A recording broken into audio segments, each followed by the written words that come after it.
Students, in last class we had discussed the political and economic causes of French Revolution and the growth of middle class. And I had told you, when the Louis XVI decided to impose the taxes on the peoples, this event specifically responsible for the outbreak of a revolution. ठीक है. So now the topic is the outbreak of a revolution. ठीक है. तो the old regime, the monarch did not have the power to impose taxes according to his will alone. ठीक है. अब देखो, मैंने आपको बताया था कि उसने सोचा कि मैं जो है डेली नेसेसिटीज़ को पूरा करने के लिए क्या करता हूँ, लोगों पे टैक्स इम्पोज करता हूँ. लेकिन वो टैक्स जो था ये ओल्ड रजीम से चला आ रहा था. वो जो सोसाइटी थी 1789 से पहले वाली, तो मतलब वहाँ पे जो भी टैक्स वगैरह इम्पोज होता था तो एक मीटिंग बैठती थी सभी स्टेट्स की, क्लर्जी, नॉबल्स, पेसेंट्स की, और फिर उसके बाद जो है वोटिंग होती थी, और वोट होने के बाद जो है वो ये जो टैक्स वगैरह था वो इम्पोज होता था. ठीक है. तो मोनार्क जो है, राजा जो है वो लुई 16 जो थे, या जो भी राजा था, वो अपनी मर्ज़ी से अलोन विल, अपनी मर्ज़ी से जो है कोई भी टैक्स इम्पोज नहीं कर सकता था. ठीक है. He had to call a meeting of the states which would pass his proposal for a new taxes. ये क्या करना, इसको क्या करना होता था कि इसको मीटिंग बुलानी पड़ती थी किसकी, स्टेट्स की, अपने प्रपोजल को पास करने के लिए. ठीक है. Last time this meeting was held in 1614. Last time ये मीटिंग कब हेल्ड हुई थी? 1614 में हुई थी. और अब कब होने जा रही है? 15 मई 1789. ठीक है. So 5th May 1789 he called States General Assembly to pass the proposal Hall of Versailles. ठीक है. ये क्या करता है कि स्टेट जनरल की असेंबली बुलाता है. क्यों बुलाता है? To pass the proposal. कहाँ पे? Hall of Versailles. ठीक है. वर्सेल का जो पैलेस था वहाँ के हॉल में जो है ये मीटिंग रखता है किसकी? स्टेट जनरल्स की. ठीक है. यहाँ तक क्लियर?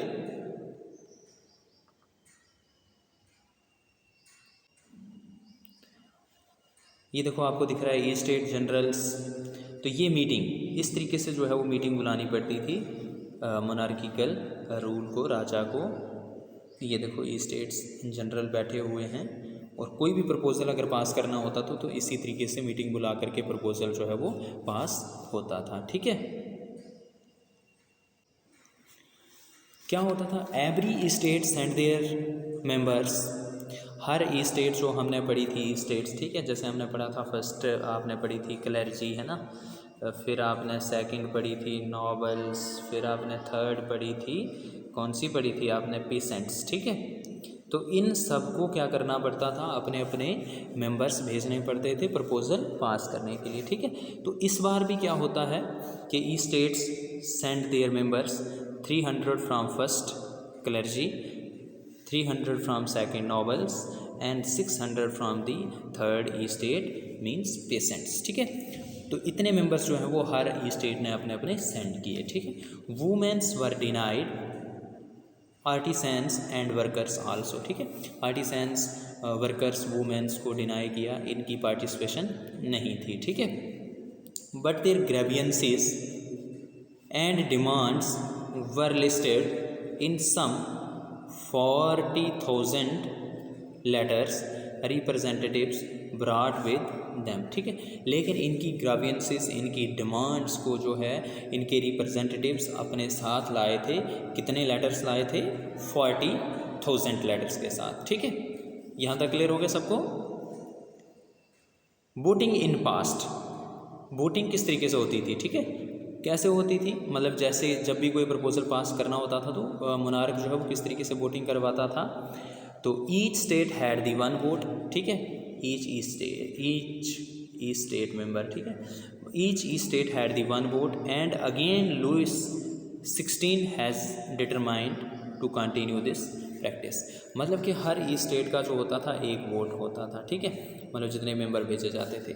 लुइस 16 अगेन इसी प्रैक्टिस को कंटिन्यू करना चाहता था, लेकिन आपने प्रीवियस लेक्चर में पढ़ा था, मैंने आपको बताया था कि थर्ड क्लास जो थी उसमें से एक वर्ग जो था सोसाइटी का, एक सेक्शन ऑफ द सोसाइटी क्या थी, वो एजुकेटेड प्रॉस्पेरियस हो गई थी, ठीक है। तो अब उस एजुकेटेड सोसाइटी ने क्या कहा, but the third E state demanded each member would have one vote. देखो उन्होंने अपने मेंबर कितने सेंड किए थे, 600, है ना, 600 मेंबर्स थे, और दूसरों के कितने थे, 300 थे दोनों के।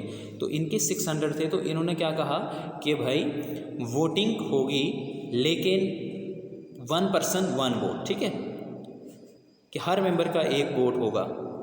क्लियर। अब देखिए इसका आउटकम क्या होता है। Outcome, king rejected this demand, जो मोनार्किकल रूल लुइस 16 था, ठीक है, लुइस 16 ने क्या किया, इनकी डिमांड को रिजेक्ट कर दिया, ठीक है। Members of the third assembly walked of their members of the third assembly walked out of the assembly in protest, ठीक है। मतलब ये क्या करते हैं कि असेंबली से उठ जाते हैं। वो जो राजा ने असेंबली बिठाई थी किसके लिए, टैक्स इम्पोज करने के लिए, प्रपोजल पास करना था, लेकिन ये उस असेंबली को छोड़ करके क्या करने के लिए उठ खड़े हो जाते हैं, प्रोटेस्ट करने के लिए, ठीक है। यहाँ तक क्लियर हो गया। हमने क्या पढ़ा, अभी हम सिर्फ ये पढ़ रहे हैं कि राजा ने एक मीटिंग बुलाई है और वो क्या करना चाहता है, टैक्स इम्पोज करना चाहता है, ठीक है, टैक्स इम्पोज करना चाहता है। और उसके लिए उसकी जो ओल्ड रजीम की प्रैक्टिस थी वो ये थी कि सभी स्टेट्स की मीटिंग बुलाई जाती थी, और जब फिर हर मीटिंग के मेंबर का जो था वो एक वोट होता था, ठीक है, मतलब कि हर ई स्टेट का जो है एक वोट होता था। लेकिन वहीं जो थर्ड ई स्टेट थे जिसने अपने 600 मेंबर्स भेजे थे, उन्होंने कहा कि हर मेंबर का जो है वो क्या होना चाहिए, एक 1 पर्सन 1 वोट होना चाहिए, ना कि आप एक ई स्टेट को एक वोट दे दो, ठीक है। क्योंकि आप देखो, अगर फॉर एग्जांपल मैं आपको बात समझाऊं तो फर्स्ट ई स्टेट थी, है ना, उनकी 300 मेंबर्स थे, उनका एक वोट, है ना। अगर हम सेकंड की बात करें, उनके भी 300 थे और उनका भी एक वोट। लेकिन वहीं थर्ड ई स्टेट के कितने थे, 600 थे। इन दोनों में से, मतलब इन दोनों का सम 600, मतलब कि अब इनका कितने वोट होने चाहिए, इनके 2 वोट होने चाहिए। लेकिन क्या होता था, इनका भी एक ही वोट कंसीडर किया जाता था। तो अब इन्होंने कहा, थर्ड स्टेट ने कहा कि ऐसा नहीं होगा, अब जो है हर पर्सन का एक वोट होना चाहिए, ठीक है। और इस बात को जब राजा ने रिजेक्ट कर दिया तो ये क्या करते हैं, असेंबली से उठ करके चले जाते हैं और प्रोटेस्ट करने लगते हैं। क्लियर। तो स्टूडेंट्स, वो जो मीटिंग थी, जैसे आपने लास्ट वाली है ना, प्रपोजल के लिए जो मीटिंग बुलाई थी, वो कौन सी, 5 मई को। अब ये 20 जून 1789 को क्या करते हैं, जैसे वो भागते हैं वहाँ से, है ना, तो ये क्या करते हैं, 20 जून 1789 को they assembled in the hall, ये हॉल है, ठीक है, in the hall of an indoor tennis court in the ground of Versailles. ये क्या करते हैं कि इकट्ठे होते हैं कहाँ पे, इंडोर टेनिस के हॉल में, ग्राउंड ऑफ वर्साइल, ठीक है। वर्साइल का जो टेनिस ग्राउंड था, वहाँ पे इकट्ठे होकर के गैदर होकर के डिस्कशन करना शुरू कर देते हैं। क्यों डिस्कशन करते हैं, they declared themselves as a national assembly, we will draft the constitution to limit the power of the monarch, ठीक है। ये क्या कहते हैं, declare themselves the national assembly, कि हम जो है वो नेशनल असेंबली हैं, and we will draft the constitution to limit the power of the monarchy. ये कहते हैं कि we will frame the constitution of France which will limit the power of the monarch. हम जो है कॉन्स्टिट्यूशन बनाएंगे और वो क्या करेगा, ये जो मोनार्किकल रूल है इसकी पावर को लेस करेगा, लिमिटेड करेगा, ठीक है। ये देखिए टेनिस कोर्ट ओथ, ये यहाँ पे सारे के सारे क्या हुए हैं, इकट्ठे हुए हैं, है ना, दिख रहे हैं आपको। और ये क्या करते हैं, not to disband until new constitution had been written, कि हम तब तक लड़ते रहेंगे जब तक कि हमारा कॉन्स्टिट्यूशन नहीं बन जाता। ठीक है, टेनिस कोर्ट में ओथ ले रहे हैं, ठीक है, वहाँ पे इकट्ठे होते हैं, कहाँ से, असेंबली को छोड़ करके। ठीक है, when the National Assembly was at drafting a constitution, जब नेशनल असेंबली बिजी थी कॉन्स्टिट्यूशन बनाने में। नेशनल असेंबली किसकी बनी, वो जो थर्ड ई स्टेट थे ना, थर्ड ई स्टेट के जो मेंबर्स भेजे थे 600 मेंबर्स, तो उनकी जो नेशनल असेंबली में बनी, when the national assembly was busy to drafting a constitution, the rest of the France seethed with turmoil. ठीक है, लेकिन आप देखो वो 600 मेंबर्स तो कॉन्स्टिट्यूशन बना रहे थे, लेकिन दी रेस्ट ऑफ फ्रांस, बाकी जितना भी फ्रांस था, वो अभी भी सभी परेशानियों से जूझ रहा था। जैसे इकनॉमिक क्राइसिस आपने पढ़े, जैसे पॉलिटिकल, मतलब हर चीज़ जो आपने पीछे डिस्कस की, उन सभी परेशानियों से अभी भी वो सफ़र कर रहा था। कौन, फ्रांस की सोसाइटी। ठीक है, at the same time the order passed to troops to move into the Paris on 14 July. The agitated crowd stormed and destroyed the Bastille. अब क्या होता है कि देखो, जैसे मैंने आपको फर्स्ट इंट्रोडक्शन में ही हमने थोड़ा सा प्लेबैक जब समझा था, तो 14 जुलाई हमने एक डेट मेंशन की थी कि इस दिन एक इवेंट होता है, लोग जो है सड़कों पर आते हैं। तो वही कहानी अब यहाँ पे देखो, ये थी पूरी कहानी। ठीक है, तो वो जो लोग प्रोटेस्ट कर रहे हैं, है ना, ये जो रेस्ट ऑफ द फ्रांस, तो क्या होता है कि राजा अपने ट्रूप्स को भेजता है 14 जुलाई को 1789 में। फिर ये जो एजिटेटेड क्राउड है, जो कि एजिटेशन प्रोटेस्ट कर रहा था, ये क्या कर देते हैं, डिस्ट्रॉय दी बेस्टाइल जेल। ठीक है, जो बेस्टाइल जेल थी उसको क्या कर देते हैं, डिस्ट्रॉय कर देते हैं। ठीक है, ये तो पेरिस सिटी में हो रहा था। अब इवेंट्स इन कंट्री साइड, मतलब ये सिर्फ सिटी में ही नहीं हो रहा था, रूरल एरिया में भी ये चीज़ें चल रही थी। ठीक है, in the countryside rumour spread, मतलब कि रूरल एरियाज़ में एक रूमर फैल जाता है, from the village to village, that the lords of the manor had hired the bands of the brigades who were on their way to destroy the ripe crops. वहाँ भी एक अफवाह फैल जाती है कि जो मैनोर हैं, मतलब जो लैंड लॉर्ड्स हैं, उन्होंने क्या किया है, कुछ लोगों को हायर किया है, और वो जो है हमारी फसलों को, पकी हुई फसलों को, राइप क्रॉप्स, पकी हुई फसलों को डिस्ट्रॉय करने के लिए आ रहे हैं। इस प्रकार की झूठी खबर, अफवाह जो है वो पूरे विलेजेस में फैल जाती है, स्प्रेड आउट हो जाती है। ठीक है, अब ये क्या करते हैं, इनको गुस्सा आता है, जितने भी विलेजेस, रूरल एरियाज़ के लोग हैं, caught in the frenzy of fear, मतलब कि डर जाते हैं। Peasants in the several districts seized the hoes and pitchforks, FOR, ठीक है, forks, and attacked the chateaux. ठीक है, ये क्या करते हैं कि मतलब डर जाते हैं कि शायद सच में हमारी जो पकी हुई फसलें उनको डिस्ट्रॉय करने के लिए कुछ लोग आ रहे हैं। तो ये अपने पिच फॉक्स वगैरह उठा करके, होस उठा करके, है ना, जो हमारे देखो ये गड्ढा खोदने के लिए इंस्ट्रूमेंट्स होते हैं, वो ये चीज़ें उठा करके वो क्या करते हैं, चिटॉक्स पे हमला कर देते हैं। चिटॉक्स मीन्स द बिल्डिंग, मतलब बिल्डिंग जिसमें राजा महाराजा रहते हैं, या राजा के नॉबल्स वगैरह, ये जो हाई रिच क्लास है वो रहती है, उसको क्या कहा जाता था, चिटॉक्स कहा जाता था। ठीक है, जस्ट लाइक दिस। ठीक है, ये आपको जो बिल्डिंग दिख रही है, चिटॉक्स। ठीक है, राजाओं की जो इमारतें होती थी, बिल्डिंग्स होती थी, तो दिस इज़ चिटॉक्स। ठीक, अब जब ये चिटॉक्स पे हमला करते हैं तो क्या करते हैं, सबसे पहले they looted the hoarded grains and burnt down documents containing the records of the manorial dues. ठीक है, ये क्या करते हैं कि जितनी भी ग्रेन्स वगैरह वो उन फर्स्ट सेकंड क्लास ने लोगों से इकट्ठी की थी, उन सब को क्या करते हैं, लूट लेते हैं। और उसके बाद जितने भी डॉक्यूमेंट्स थे जिनमें वो लिखा होता था कि इसने मेरा इतना उधार देना है या रेंट देना है, वो सारे मैनोरियल ड्यूज़ जो थे, उन सब डॉक्यूमेंट्स को इन्होंने क्या कर दिया, जला दिया। ठीक है, किसने जलाया, ये जो रूरल एरियाज़ के लोग थे, उन्होंने चिटॉक्स पे हमला करके ये चीज़ें की। ठीक है, तो अब देखो कि किस प्रकार की वहाँ पे कंडीशंस बन गई हैं। A large number of the nobles fled from their homes, many of them migrating to the neighbouring countries. अब क्या होता है कि बहुत सारे नॉबल्स जो थे वो अपने घरों को छोड़ करके भाग जाते हैं, और बहुत सारे तो ऐसे हैं जो कि अपनी कंट्री को ही छोड़ करके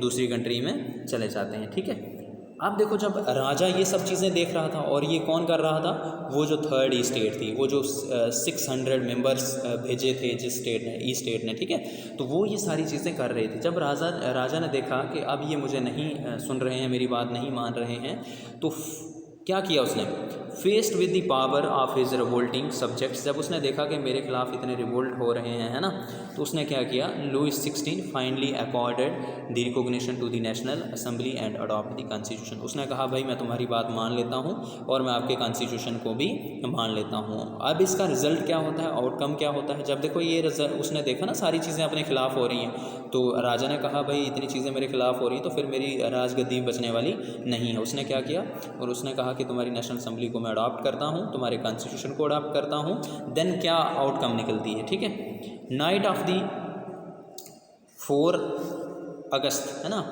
4 अगस्त 1789 assembly passed A decree and abolish the feudal system and tax, ठीक है, कि एक लीगल डॉक्यूमेंट पास करती है नेशनल असेंबली, और जितना भी फ्यूडल सिस्टम था, जैसे फ्यूडल सोसाइटी आपने पढ़ी थी 3 स्टेट्स में डिवाइड थी, वो सारा का सारा एबोलिश कर देते हैं, ख़त्म कर देते हैं, ठीक है। Members of the clergy forced to give up their privileges, ठीक है, जो क्लर्जी थे जिनके पास प्रिविलेजेस होते थे उनको फोर्स किया गया कि सारे के सारे प्रिविलेजेस को छोड़ दो, ठीक है, ये सब चीज़ें की। Then they were abolished the land owned by the church were confiscated, ठीक है, जितनी भी लैंड चर्च के ओनर्स के पास होती थी, मतलब कि चर्च के अंडर होती थी, वो सारी की सारी लैंड जो है उनसे ले ली गई, एबोलिश कर दिया लैंड ओनर्स का, जो मतलब जो चर्च वगैरह के पास या उनके अंडर जो भी लैंड होती थी वो भी सारी की सारी उनसे ले ली। किसने, नेशनल असेंबली ने ये लॉ पास किया, ठीक है, डिग्री पास किया। क्लियर यहाँ तक। अब क्या होता है, France become a constitutional monarchy. अब देखो जब उसने कॉन्स्टिट्यूशन को अडॉप्ट किया, उसने नेशनल असेंबली को अडॉप्ट कर लिया, तो फ्रांस क्या बन गया, कॉन्स्टिट्यूशनल मोनार्की बन गया, ठीक है, France become a constitutional monarchy. Clear, constitutional monarchy मतलब कॉन्स्टिट्यूशन भी है और मोनार्की भी रहेगी, ठीक है, राजा भी है लेकिन कॉन्स्टिट्यूशन के हिसाब से काम करेगा। National assembly completed the draft of the constitution in 1791। 1791 में जो है ये कॉन्स्टिट्यूशन बन के तैयार हो जाता है। Its main object was to limit the power of the monarch. इसका मेन ऑब्जेक्ट क्या था कि मोनार्क जो रूलर है, जो किंग है, उसकी पावर को क्या करना, लिमिटेड करना। Power should not be concentrated in the one hand, now separated and assigned to the different institution. इन्होंने कहा, मतलब ये जो कॉन्स्टिट्यूशन था ये क्या कहता था कि पावर जो है वो एक हाथ में नहीं होनी चाहिए, सिर्फ राजा के पास ही पावर नहीं होनी चाहिए। इन्होंने पावर को डिवाइड कर दिया कितने पार्ट्स में, 3 मतलब कि 3 ऑर्गन्स में, लेजिस्लेचर, एग्जीक्यूटिव एंड जुडिशरी, ठीक है, यहाँ तक क्लियर हो गया। This made the France a constitutional monarchy, और इस तरीके से फ्रांस जो है वो क्या बना, कॉन्स्टिट्यूशनल मोनार्की बना, ठीक है, यहाँ तक समझ आ गया सबको। हमने क्या पढ़ा, आउटब्रेक ऑफ रेवोल्यूशन किस तरीके से हुआ, ठीक है, किस तरीके से एजिटेशंस हुए, किस तरीके से 14 जुलाई को ट्रुप्स भेजे गए, फिर जो है वो अफवाह पूरे कंट्री साइड में फैल जाती है और पूरा जो मतलब वो चटॉक्स पे हमला कर देते हैं, सारे मैनोर ड्यूज़ को मैनोर ड्यूज़ का जो रिकॉर्ड्स थे उनको सबको जला देते हैं। फिर नॉवेल्स वगैरह भाग जाते हैं। जब देखता है किंग के इतना ज़्यादा मेरा क्रिटिसिज्म हो रहा है तो वो क्या करता है, कॉन्स्टिट्यूशन असेंबली नेशनल असेंबली को अडॉप्ट कर लेता है और उनके कॉन्स्टिट्यूशन को भी अडॉप्ट कर लेता है, और फिर जो है फ्रांस क्या बन जाता है, कॉन्स्टिट्यूशनल मोनार्की, ठीक है, क्लियर। अब देखो कॉन्स्टिट्यूशन बन गया 1791 में, तो क्या क्या चीज़ें कॉन्स्टिट्यूशन ने दी, ठीक है, क्या क्या राइट्स इन लोगों को दिए। तो क्या राइट्स दिए, declaration of the rights of man and citizens. अभी भी राइट्स किसको दिए गए, सिर्फ मैन को, मतलब सिर्फ मैन को ही राइट्स दिए गए हैं, अभी भी वुमेन्स को राइट्स नहीं मिले हैं, ठीक है।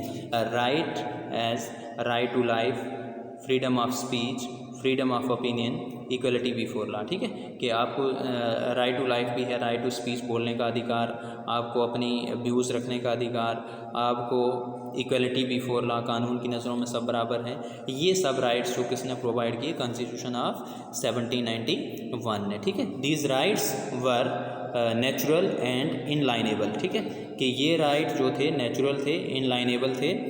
इनलाइनेबल मतलब कि ये राइट होने ही चाहिए, इनलाइनेबल, ठीक है, मतलब ये तो होना ही चाहिए।